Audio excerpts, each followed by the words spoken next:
اپنا آئی فون لیتے ہوئے تو خیال نہیں آتا کہ ہم آئی فون نہ لیتے کسی غریب کی مدد کر دیتے، لینڈ کروزر نہ لیتے کسی غریب کی مدد ہو جاتی۔ قربانی کو کسی کے ساتھ کمپیئر نہیں کیا جائے گا۔ حج بھی کیتی جاندے ہو، لہو بھی پیتی جاندے ہو، کھو کے مال یتیماں دا پنج مسیتی جاندے ہو۔ یہ فیضان نظر تھا یا کہ مکتب کی کرامت تھی؟ سکھائے کس نے اسماعیل کو آداب فرزندی؟ اللہ کی بارگاہ میں تمہارا اخلاص پہنچتا ہے۔ ان کا اصل فلسفہ کیا ہے؟ کیا صرف جانور کا ذبح کر دینا اور خون بہا دینا کافی ہے؟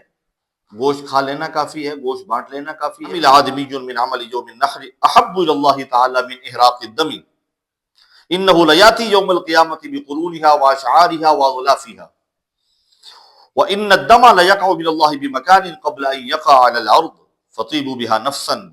صاحب نصاب ہے اور پھر بھی قربانی نہیں کرتا، قریب ہماری عیدگاہ کے قریب نہ آئے۔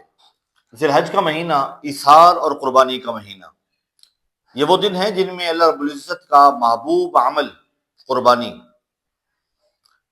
بجا لایا جاتا ہے، اور یہ وہ عمل ہے کہ جو اللہ کے قرب کا ذریعہ ہے۔ سورۃ الکوثر کی آیت نمبر 2 ہے، ارشاد ربانی ہے فصل لربک وانحر، اپنے رب کے لیے نماز پڑھیے اور قربانی کیجیے۔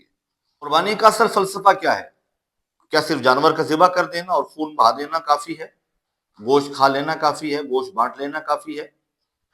سورۃ الحج کی آیت نمبر 37 میں خالق کائنات نے ارشاد فرمایا لن ینال اللہ لحومها ولا دماؤها ولکن ینالہ التقوی منکم، ہرگز اللہ کے پاس تمہاری قربانی کے جانوروں کا گوشت اور خون نہیں پہنچتا، لیکن تمہارے دلوں کا تقوی پہنچتا ہے، اللہ کی بارگاہ میں تمہارا اخلاص پہنچتا ہے۔ یہ قربانی حضرت ابراہیم علیہ السلام کی یادگار ہے اور سنت ہے۔ حضرت ابراہیم علیہ السلام ابو الانبیاء ہے۔ خواب میں جب یہ اشارہ دیا تو اللہ کے نبی نے اپنے بیٹے سے پوچھا، سورہ صافات کی آیت نمبر 102 ہے، جناب ابراہیم علیہ السلام اپنے بیٹے جناب اسماعیل علیہ السلام سے کہتے ہیں یا بنی انی اری فی المنام انی اذبحک فانظر ماذا تری، اے بیٹے میں نے خواب میں دیکھا ہے کہ میں تجھے ذبح کر رہا ہوں، اب بتا تیری رائے کیا ہے؟ بیٹے کا جواب سنیں، اسی آیہ مبارکہ میں جواب موجود ہے یا ابت افعل ما تؤمر ستجدنی انشاءاللہ من الصابرین، بابا جان آپ وہ کر گزریے جس کا آپ کو حکم دے دیا گیا ہے، انشاءاللہ ان قریب آپ مجھے صبر کرنے والوں میں سے پائیں گے۔ یہ تھا وہ جذبہ، یہ تھی وہ قربانی کہ باپ بیٹے کو قربان کرنے کے لیے تیار ہے اور بیٹا اللہ کی رضا کے لیے اپنی جان کو قربان کرنے کے لیے تیار ہے۔